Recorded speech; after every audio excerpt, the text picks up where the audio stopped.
The political landscape in Washington and beyond continues to be reshaped by the assertive actions of President Donald Trump, even as the Democratic Party grapples with the fallout from past electoral missteps and seeks a path forward. Amidst a backdrop of economic shifts and unfolding political controversies, the intertwining of policy, business, and national sentiment paints a complex picture for observers and participants alike.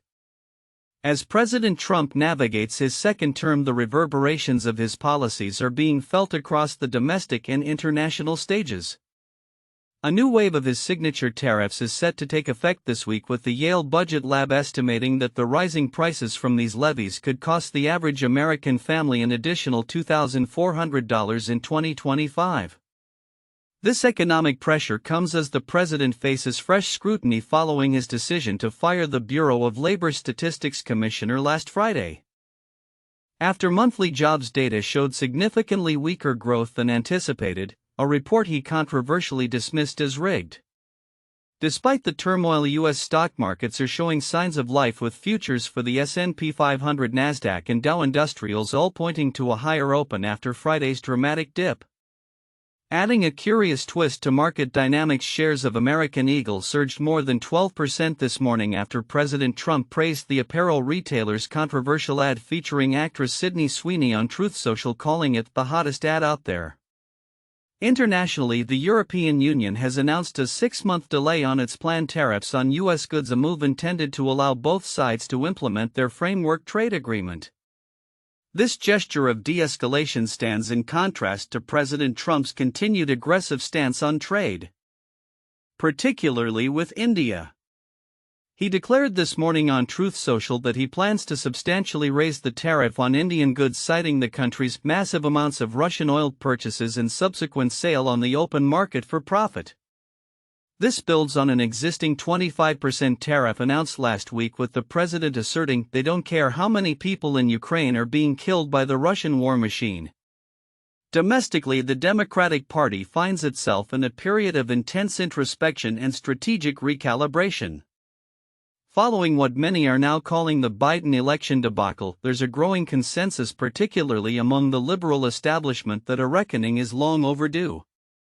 Timothy Garton-Ash, writing in The Guardian, starkly recalls his September 2023 column, "Unless Joe Biden stands aside, the world must prepare for President Trump 2.0. Arguing that a Democratic primary in autumn 2023 could have averted the current disaster.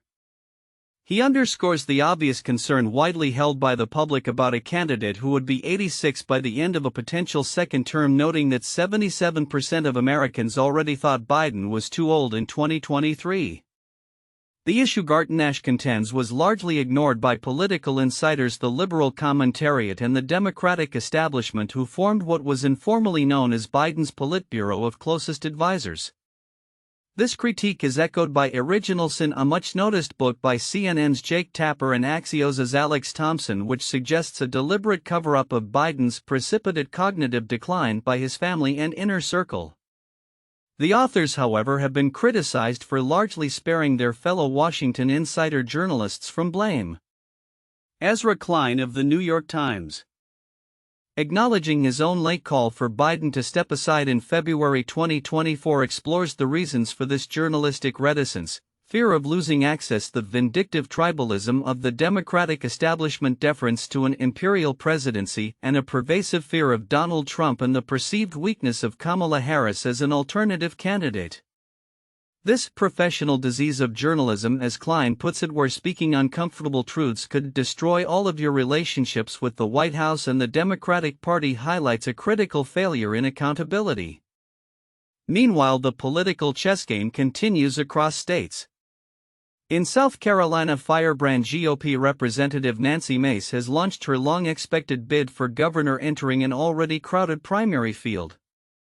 In Georgia, former college football coach Derek Dooley is jumping into the Republican Senate primary, aiming to challenge Democratic Senator Jon Ossoff for a seat that is a major target for Republicans hoping to expand their slim Senate majority.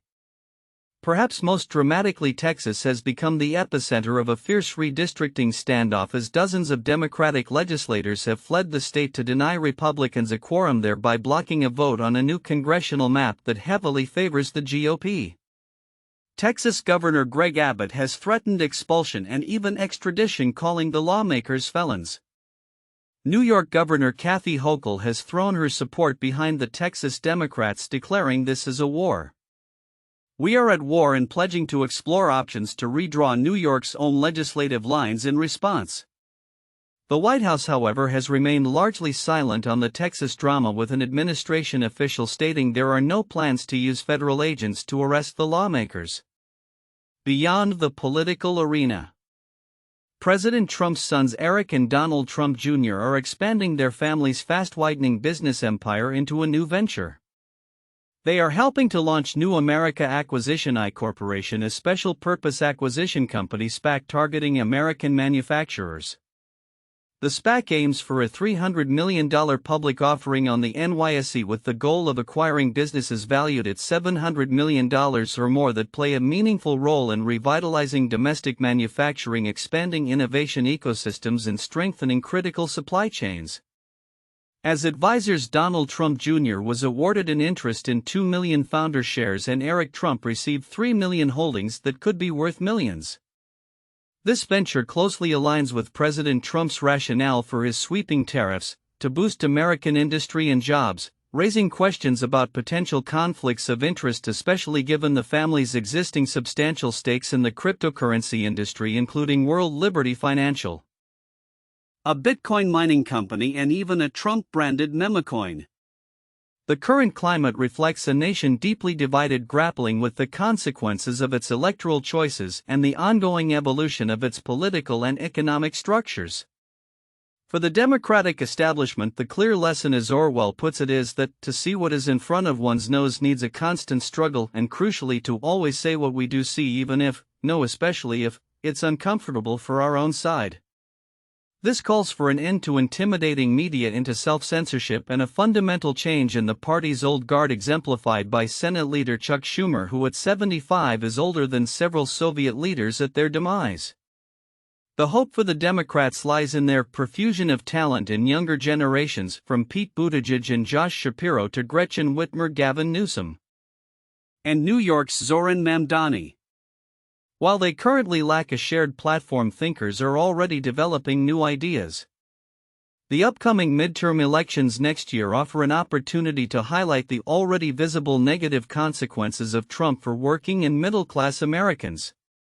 However, as the nation looks towards the 2027 to 2028 presidential election cycle, the imperative for the Democratic Party will be to forge the comprehensive strategy and compelling vision that so conspicuously eluded them in 2023, while the Trump administration continues to push its agenda, reshaping both policy and the very fabric of American enterprise. In a political landscape increasingly dominated by digital platforms and the rapid-fire exchange of celebrity endorsements and public criticisms, former President Donald Trump continues to leverage his unique communication style, often igniting a flurry of reactions that underscore the volatile intersection of culture, commerce, and governance. Recent days have seen a cascade of pronouncements from the former president, ranging from an unexpected endorsement of an actress's ad campaign to a heated exchange with a prominent media personality, all while critics warn of the deeper implications behind the constant noise. The latest whirlwind began with President Trump's effusive praise for actress Sydney Sweeney's American Eagle jeans ad campaign.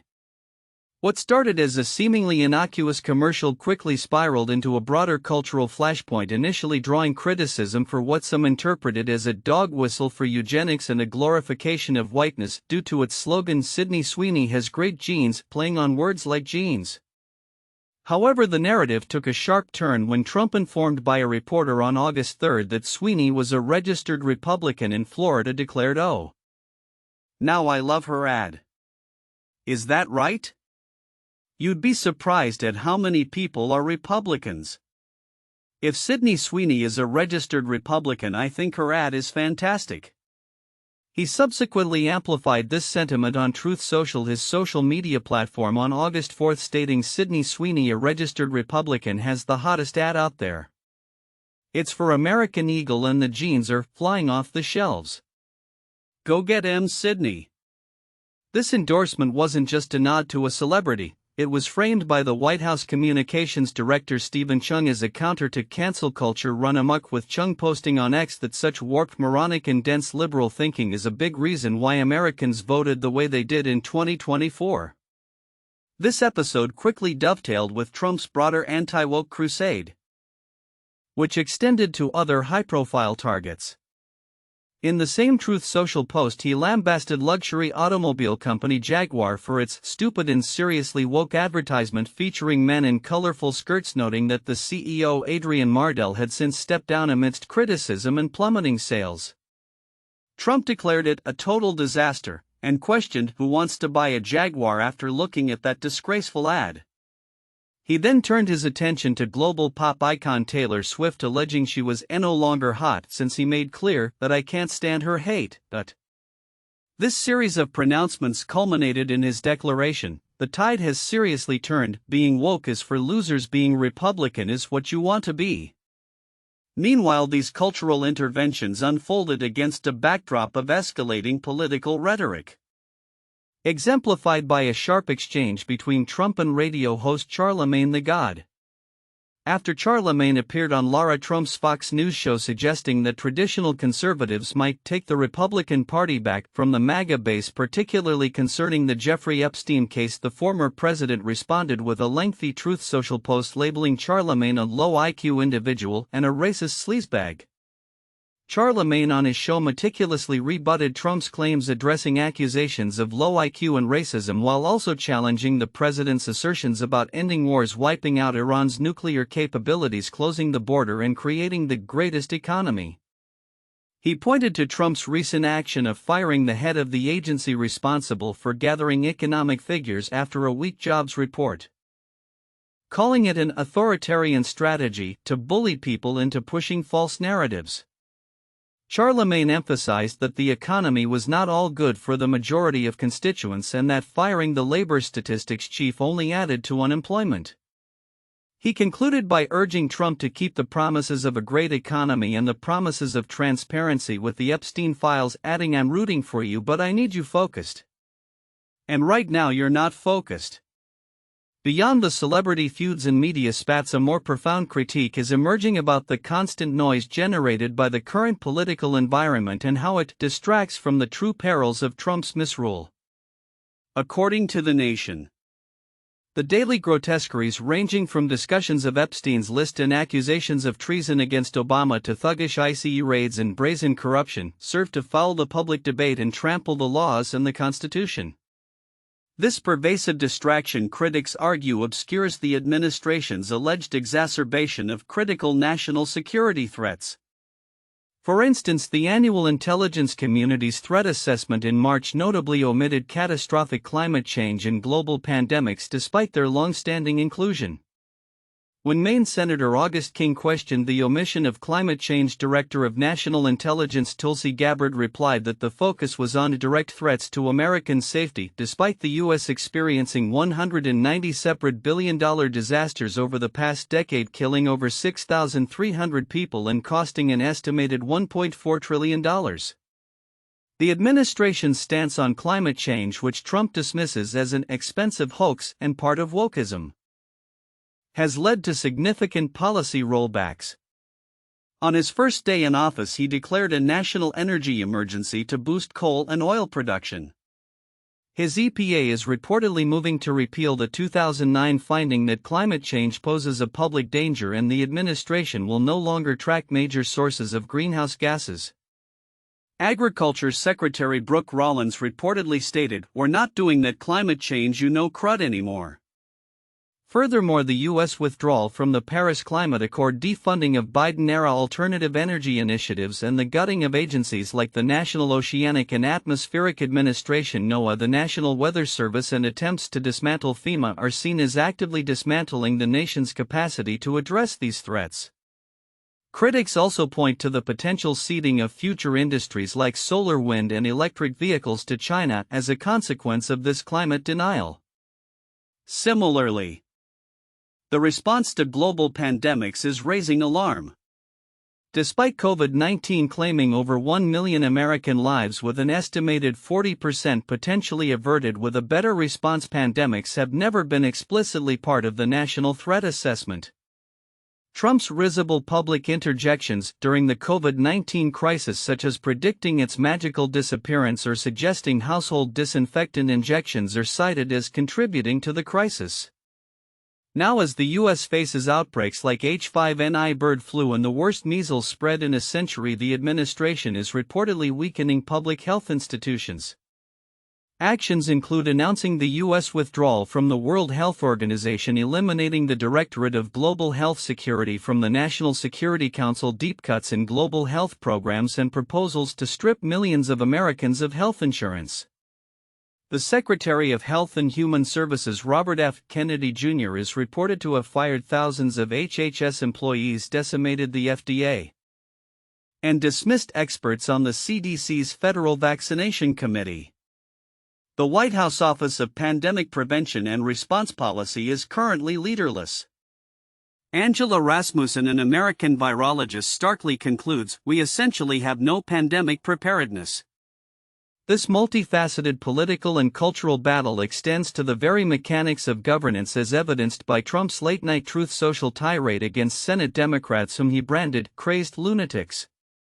He accused them, led by Senate Minority Leader Chuck Schumer, of slow-walking over 150 of his nominees before the August recess, allegedly demanding billions, including $5 billion for the National Institutes of Health, in exchange for approvals. Trump urged GOP senators to reject this political extortion, telling Schumer, "Go to hell." In response, Senate Republicans are reportedly considering a nuclear option to speed up confirmations when they return in September. Schumer, meanwhile, has publicly mocked Trump, sharing a video of the former president stumbling, overlaid with a viral meme encapsulating the deep polarization and personal animosity that defines much of the current political discourse. The events of the past week paint a vivid picture of a political landscape where public attention is constantly pulled between high-profile cultural skirmishes and the underlying shifts in governance and policy. Whether it's a celebrity endorsement, a social media feud, or a legislative standoff, each incident contributes to a pervasive sense of constant noise that for many serves to distract from critical national challenges like climate change and pandemic preparedness. The strategic deployment of anti-woke rhetoric and the aggressive use of social media platforms continue to shape public perception and political action, raising questions about the future of accountability, transparency, and the very effectiveness of democratic institutions in an age of perpetual digital spectacle. As the nation navigates these turbulent waters, the challenge remains to discern substantive policy shifts from performative outrage and to hold power accountable amidst the unrelenting cascade of information. In an increasingly polarized political landscape, the reverberations of Washington's contentious power struggles are now clearly felt far beyond the halls of Congress, seeping into the very fabric of daily life and challenging fundamental institutions. From the integrity of federal economic data to the delicate balance of state legislative power and even the convivial atmosphere of a local bar, the impact of a deeply divided nation, particularly under the current administration, is becoming undeniably pervasive. Just this Monday, former President Donald Trump reignited controversy by once again labeling official jobs report revisions a scam, a claim that follows in the wake of significant shifts within the Bureau of Labor Statistics (BLS). This ongoing questioning of established economic metrics by a prominent political figure underscores a broader trend of eroding trust in governmental institutions and the data they produce. Simultaneously, in a dramatic move to obstruct what they term Trump-backed redistricting, Texas Democrats have fled the state, prompting threats of removal from the Texas governor. This high-stakes legislative standoff highlights the intense battles over electoral maps that will shape political representation for years to come, a testament to the aggressive strategies employed by both sides in the ongoing struggle for political dominance. Yet perhaps nowhere is the palpable tension more acutely felt than in the nation's capital itself. where the city's hospitality sector finds itself on an unexpected front line. Washington, D.C. has long observed an unspoken rule among its bartenders: avoid political discussions across the bar to maintain neutrality and ensure a welcoming environment for all patrons. However, as Deke Dunn, a renowned D.C. mixologist who once worked as a legislative aide, succinctly puts it, Trump broke that rule. Dunn, who abandoned politics a decade ago for a career in hospitality, now claims to exercise more diplomacy behind the bar than he ever did in his previous profession. The city, despite being under Republican rule nationally, remains overwhelmingly liberal, with Kamala Harris securing over 90% of the vote in the 2024 election. This ideological split creates a unique challenge for the predominantly liberal hospitality workforce serving a diverse clientele. Zach Hoffman, a veteran of the bar industry, articulates the core issue: when you're talking about work, you're talking about politics. That's just the reality of where we live. It's a company town. This conflation of professional and political identity places undue strain on staff, forcing some, as Hoffman notes, to say the opposite of what they believe around customers they don't agree with politically. The struggle to maintain a neutral or even safe space is evident across various establishments. Allegory, a progressive bar known for its mission-based concept featuring civil rights activist Ruby Bridges, occasionally faces discomfort from more conservative guests. Deke Dunn, who oversees Allegory's beverage program, acknowledges that the bar's very presence as a mission-based bar has sparked many conversations surrounding our concept, but also gender-neutral bathrooms, provocative art, and advocacy, sometimes leading to negative reviews framed around unrelated issues. Even establishments with a history of political outspokenness are adjusting. Chris Hassan Frank, owner of the Green Zone, a Middle Eastern cocktail bar, admits to toning down some of his rhetoric since Trump's return to office, even changing the name of an incendiary cocktail, prioritizing the safety and well-being of my staff above all else. Conversely, venues perceived as sympathetic to the right also face unique operational hurdles. Butterworth's, an upscale Capitol Hill bistro championed by some as a haven for Trump supporters, has attracted both crowds and unwanted disruptions. Co-owner Bart Hutchins, who also transitioned from politics to hospitality, reports dealing with a serial provocateur armed with an air horn and struggling with hiring and retaining staff as some servers self-select out due to the clientele.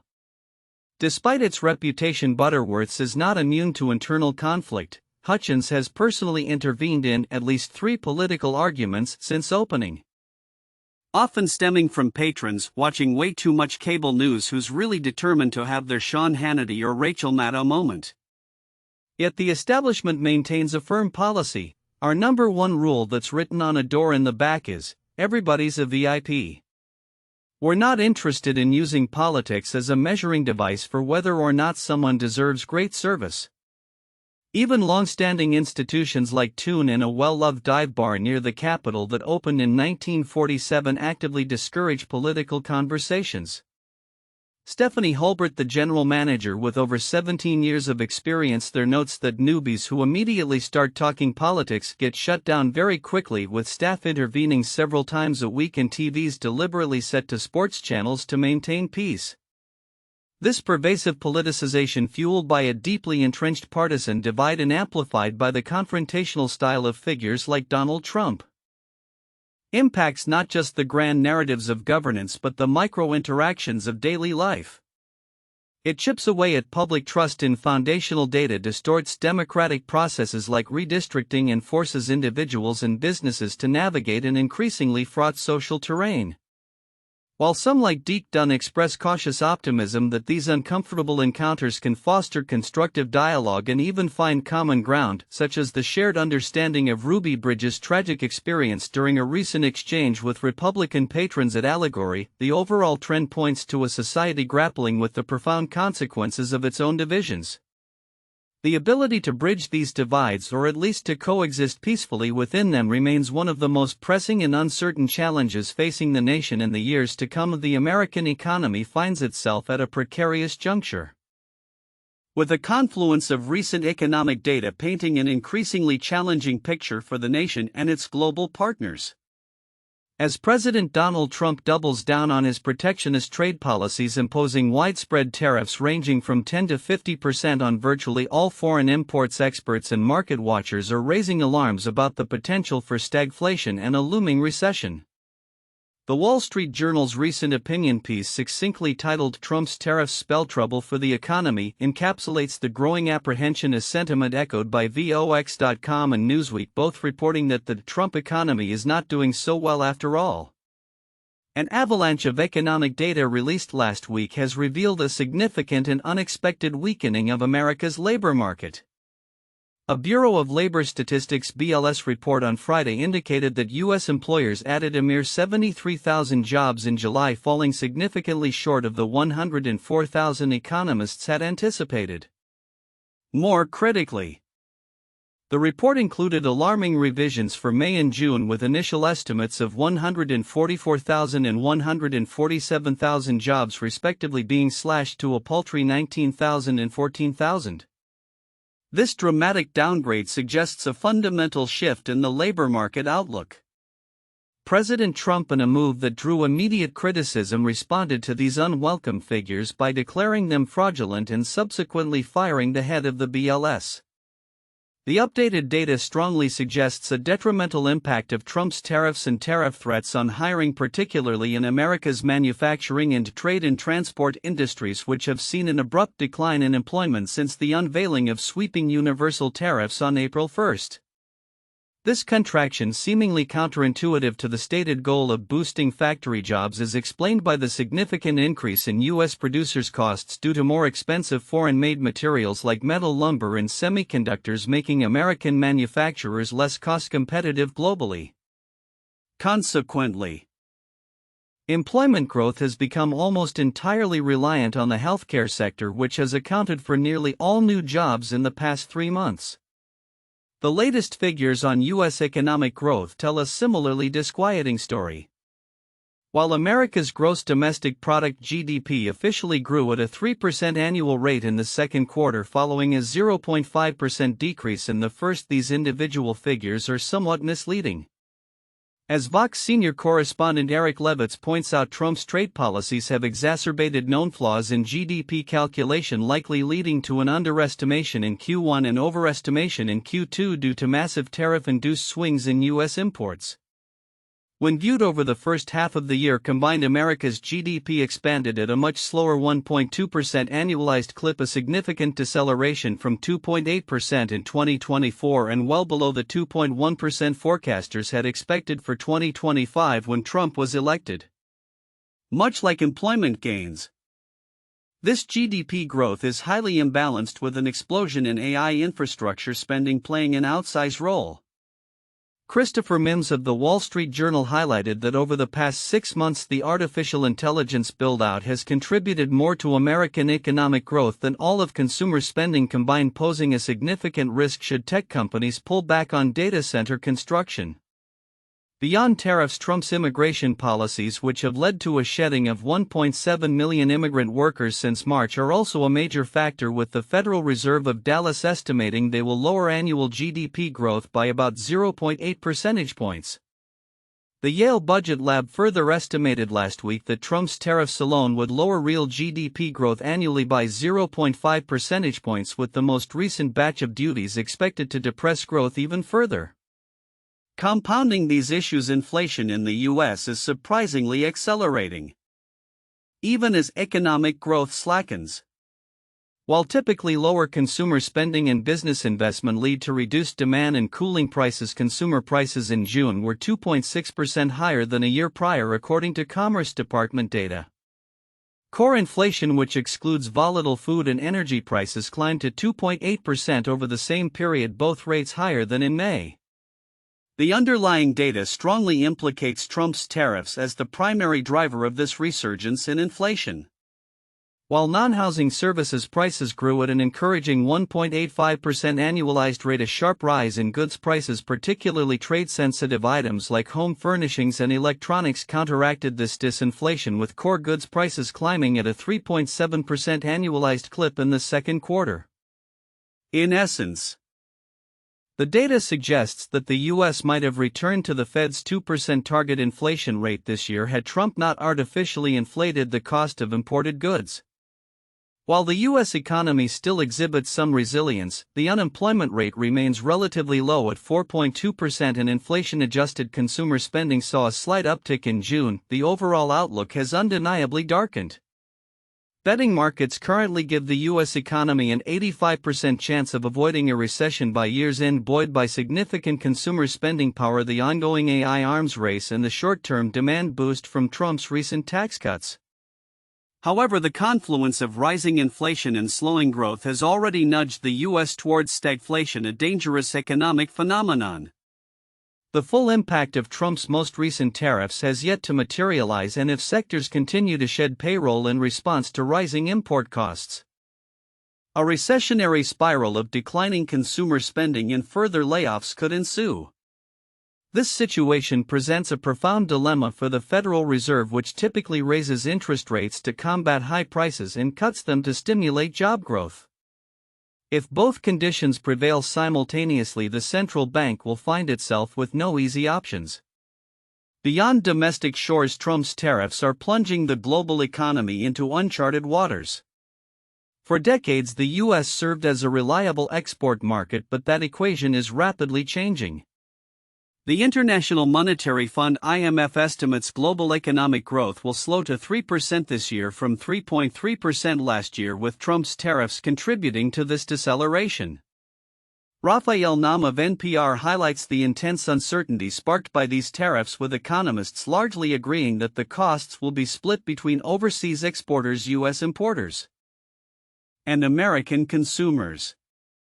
The Yale Budget Lab estimates the average cost to American households could be $2,400 this year, with clothes and textiles hit hardest. While Trump touts the revenue generated from tariffs, the Treasury Department reports some $150 billion collected so far, with the Yale Budget Lab projecting over $2 trillion from 2026 to 2035. This substantial sum is still dwarfed by the projected $2.4 trillion increase in federal debt from Trump's other policies, such as his Big Beautiful Bill of tax cuts and spending. Moreover, predicting behavioral changes is difficult. Reduced American household spending on more expensive imported goods and foreign businesses shipping less to the U.S. could significantly lower actual tariff revenue. The global ripple effects are already being observed. Countries are likely to export less to the U.S. and actively seek other markets, leading to unpredictable consequences. The biggest unknown remains China. While the U.S. has yet to clinch a trade deal, there is growing fear the Asian economic giant will reorient its exports away from America. Michael Pearson, economist with Oxford Economics, notes that a lot of these imported goods that are no longer finding a home in the U.S. will end up finding a home somewhere else. A concrete example is Chinese electric vehicles (EVs), where existing U.S. tariffs have pushed Chinese EV makers to focus on the European market, prompting the EU to raise its own duties. This illustrates the domino effect of protectionism, whereas Pierce warns protectionism from the U.S. will eventually beget protectionism elsewhere. Internationally, there's a palpable sense of frustration and even submission among allies who have reluctantly agreed to Trump's tariff demands. French Prime Minister François Bayrou reportedly called the European Union's deal with the U.S. a moment of submission, while a former Japanese trade official described Japan's concessions, including hundreds of millions in investments Trump claimed were at his direction, as humiliating. Alicia Garcia Herrero, Asia-Pacific chief economist for Natixis, describes it as the psychology of surrender. This heavy-handed approach, characterized by Garcia Herrero as "no carrots, only sticks," could lead to near-term retaliation by foreign consumers avoiding American products, akin to how Canadians responded to previous tariffs. More significantly, it risks eroding the trust and goodwill America has built up over decades, potentially changing how countries view and interact with the U.S. in the long run. The long-term consequences, though hard to fully foresee, are widely believed to be detrimental for the U.S., possibly leading to future payback as nations remember the current period of economic coercion. In this evolving landscape, Americans are already less prosperous and economically secure than they would have been had the nation maintained its access to foreign-made goods and immigrant workers, setting the stage for a period of continued economic and geopolitical uncertainty. The Middle East finds itself on a knife edge once again as a recent surge in hostilities has prompted significant strategic realignments and intensified a dire humanitarian crisis. In the wake of a devastating 12-day air war in June which saw Israel and the U.S. target major Iranian nuclear facilities and result in nearly 1,100 casualties, Tehran has moved swiftly to bolster its defensive capabilities. While international efforts continue to spotlight the harrowing plight of hostages held in Gaza, Iranian state media reported Monday that the nation's Supreme National Security Council, the highest security body, has formally established a new Supreme National Defense Council. This pivotal body, set to be chaired by President Masoud Pezeshkian, is tasked with refining defensive plans and enhancing the overall capabilities of Iran's armed forces. Its membership will draw from the highest echelons of power, including the Speaker of Parliament, the head of the judiciary, and the chiefs of various military branches, alongside key ministerial representatives from defense, intelligence, and foreign affairs. This move is a clear strategic response to what Iranian military commander-in-chief Amir Hatami warned are persistent and underestimated threats from Israel, marking Iran's most acute military challenge since the 1980s Iran-Iraq War. A conflict that tragically claimed nearly 1 million lives on both sides. The establishment of such a council echoes a similar structure Iran employed during that tumultuous period, underscoring the gravity with which Tehran views the current security landscape. Concurrently, the deeply troubling humanitarian situation surrounding Israeli hostages in Gaza has escalated, demanding urgent international attention. Recent footage released by Hamas and Palestinian Islamic Jihad has revealed the severely deteriorated condition of hostages Eviatar David and Ram Breslavsky, who appear to be suffering from extreme hunger and trauma. Medical experts observing the footage have noted symptoms strikingly similar to those of Holocaust concentration camp survivors, including severe malnutrition, significant body mass loss, nervous system damage, multisystem physiological deterioration, and profound psychological distress. Reports suggest these individuals have been subsisting on dangerously low caloric intakes, sometimes less than 800 calories per day, with one nutritional table indicating as little as 200 calories. In response to these disturbing revelations, Israeli Foreign Minister Gideon Sa'ar is slated to address the United Nations Security Council on Tuesday, where he is expected to present the evidence of the hostages' poor health and demand their immediate and unconditional release. Israel's ambassador to the UN, Danny Danon, has further urged the UNSC to unequivocally condemn the barbaric acts of Hamas.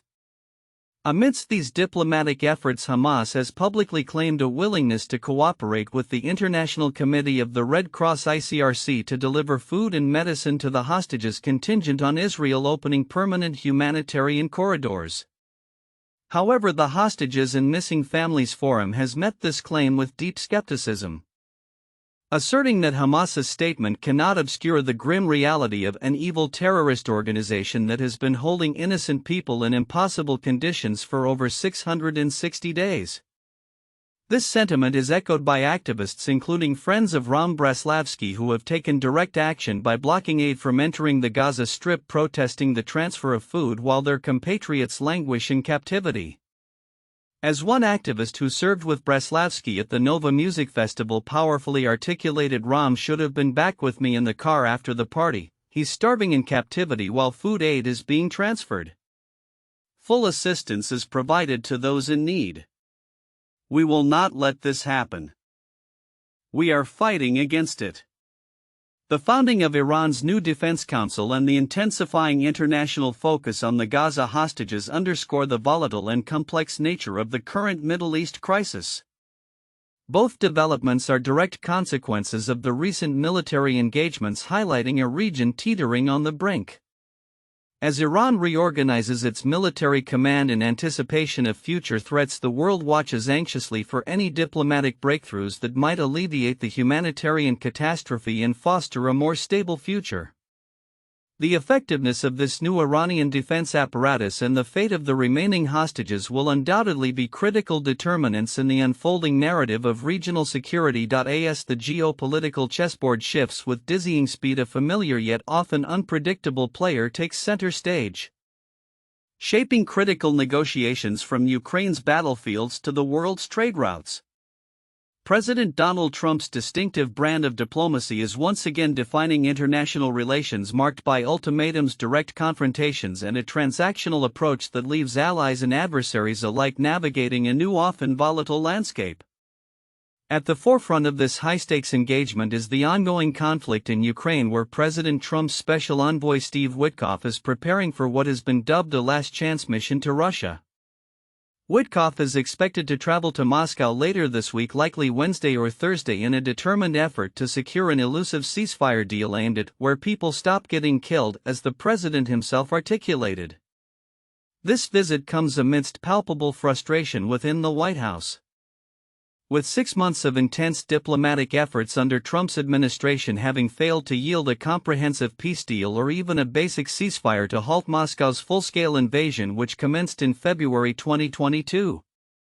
The urgency is underscored by a rapidly approaching deadline: Trump's initial 50-day ultimatum to Russian President Vladimir Putin threatening severe sanctions and tariffs, including secondary sanctions on major Russian energy customers like China and India, was recently cut to a mere 10 days due to continued Russian drone and missile strikes on Ukraine, with that deadline set to expire this Friday. The Kremlin's response to Witkoff's impending visit has been cautiously welcoming.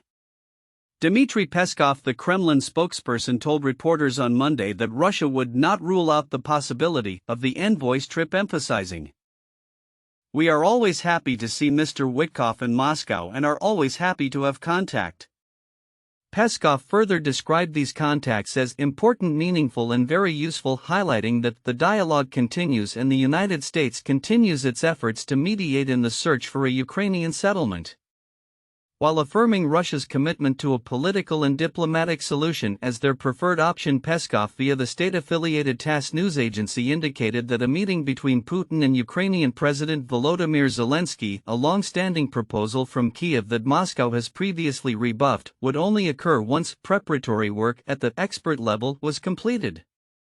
Ukraine, for its part, remains steadfast in backing the U.S. demand for an immediate ceasefire, after which negotiations for a full peace deal could commence. President Zelensky, in a Telegram post, urged Kyiv's Western partners to take stronger action against Moscow, advocating 4 strong decisions from the U.S., Europe, and the world regarding secondary sanctions on trade in Russian energy resources on Moscow's banking sector. However, opinions within Ukraine are divided on the likelihood of Trump imposing the most severe sanctions. Andriy Kovalenko, head of Ukraine's Counter-Disinformation Center, suggested Witkoff's visit represents Russia's last chance to stop the war, warning of sanctions if it fails. Conversely, Alexander Marechko, a member of Zelensky's party and chair of the parliament's Foreign Affairs Committee, expressed skepticism to ABC News, stating, "My guess is that Trump might impose some kind of tariffs which won't stop China and India from buying Russian oil and gas," citing Trump's reluctance to spoil relations with China and India by imposing serious sanctions. This diplomatic tension was further exacerbated last week by a public spat between Trump and Dmitry Medvedev, Russia's former president and prime minister, now deputy chairman of the Security Council. Medvedev had framed Trump's ultimatum as a threat and a step towards war, prompting Trump to order 2 nuclear submarines to appropriate regions in response to what he termed highly provocative statements. This high-stakes approach is not confined to the Eastern European conflict. Across the globe, leaders are grappling with President Trump's unique negotiating style, often finding themselves in a delicate dance between securing national interests and navigating his personal brand of diplomacy. This was vividly illustrated during his recent private visit to Scotland from July 25 to 29, primarily to open his 3rd golf resort. Diplomatic meetings, rather than being the sole purpose, were strategically woven into his golf schedule, giving rise to the term golf cart diplomacy. During this visit, European leaders found themselves engaging with Trump on his terms. Scottish First Minister John Swinney, for instance, offered £180,000 in public funds to Trump's new resort to host a golf tournament, seemingly seeking to curry favor. European Commission President Ursula von der Leyen also met with Trump, agreeing to a trade deal where the US would impose 15% tariffs on most EU imports.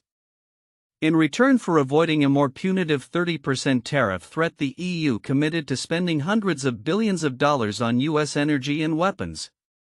This arrangement, described by some as one-sided, underscores the transactional nature of Trump's trade negotiations. Similarly, Japan's Prime Minister Shigeru Ishiba found himself navigating Trump's unconventional approach and securing an agreed cut to U.S. automobile tariffs. Despite clinching a deal last month to lower U.S. tariffs on Japanese auto imports from 25% to 15%. Ishiba faced criticism from opposition lawmakers for not having signed an official document. Defending the decision, Ishiba stated creating a document could have delayed the timing of tariff cuts. That was our biggest fear, acknowledging Trump's negotiating style by adding he is not a typical counterpart and could overturn rules. The lack of clarity on the implementation timeline for the tariff cut continues to cloud the outlook for Japan's fragile economic recovery, highlighting the enduring uncertainty inherent in such informal agreements. Japan's top trade negotiator Ryosei Akazawa conceded it was hard to predict how soon the U.S. would implement the cuts, noting it took more than a month in the case of Britain. Perhaps the most revealing encounter was that between President Trump and British Labour leader Keir Starmer, attending a meeting at Trump's opulent new golf course. Starmer's demeanor was widely described as subservient, with one report from The Telegraph describing him as a prop with a 1,000-yard stare. The hour-and-a-half meeting saw Trump holding forth on a wide array of topics, from criticizing wind turbines as ugly monsters to Starmer's controversial farmers' inheritance tax and the online safety bill, where Trump warned Starmer not to censor Truth Social. Trump did not shy from public criticism, lambasting London's Labour Mayor Sadiq Khan as a nasty person, to which Starmer meekly interjected, "He's a friend of mine." Trump then pointedly reminded Starmer that Nigel Farage, as you know, is a friend of mine, a clear message given Farage Reform UK Party's strong showing in UK opinion polls. Trump even offered Starmer political advice, suggesting he needs to slash taxes and stamp out illegal immigration to beat reform. On Foreign Affairs, the British government's report of the meeting stated that the leaders agreed that they must maintain momentum to bring about an end to the war with Russia, but in reality Trump used the platform to vent frustrations with Putin, announcing the accelerated ceasefire deadline and new sanctions threats, while Starmer sat silently. A notable blunder occurred regarding the recognition of Palestinian statehood. After Trump seemingly gave Starmer permission by saying, "I don't mind him taking a position," Starmer announced plans to recognize Palestinian statehood in September unless a ceasefire was reached. This move, despite being a cynical maneuver to distance Britain from the conflict's humanitarian fallout, incurred Trump's public wrath, with the president accusing Starmer of rewarding Hamas and effectively kicking his lapdog. The encounter concluded with Trump allowing Starmer a ride in the presidential helicopter, an act fawned over by the British press as a rare honor, yet one that further underscored the power dynamic. This golf cart diplomacy reveals the stark reality of the so-called special relationship and the broader shifting balance of global power. With the global crisis of capitalism and the relative decline of U.S. imperialism, Trump, both a product and an accelerant of this process, has declared a trade war on the world, unleashing new waves of tariffs. Britain, already in its own long-term decline and cut adrift from the EU post-Brexit, appears desperate to cling to its relationship with the U.S. and avoid further tariffs. Starmer's perceived subservience reflects a desperate attempt to attract foreign investment and remain in Washington's good graces, which at home translates into an agenda of cuts, privatizations, and militarism. Trump's unique departure from diplomatic niceties, often saying the quiet part out loud, further highlights these underlying power imbalances. As he advised Starmer on golf, "Even if you play badly, it's still good. If you had a bad day on the golf course, it's okay. It's better than other days," a remark that could easily apply to the unpredictable and often bruising nature of his international engagements. As the world watches these complex negotiations unfold, one thing remains clear: President Trump's singular diplomatic style continues to rewrite the rules of international engagement, creating both opportunities and profound uncertainties. The coming weeks, particularly with the looming Ukraine ceasefire deadline, will reveal whether his last-chance ultimatums yield peace or merely deepen the fissures in an already fractured global order, leading leaders to wonder if the next round of golf cart diplomacy will bring a breakthrough or just another swing and a miss.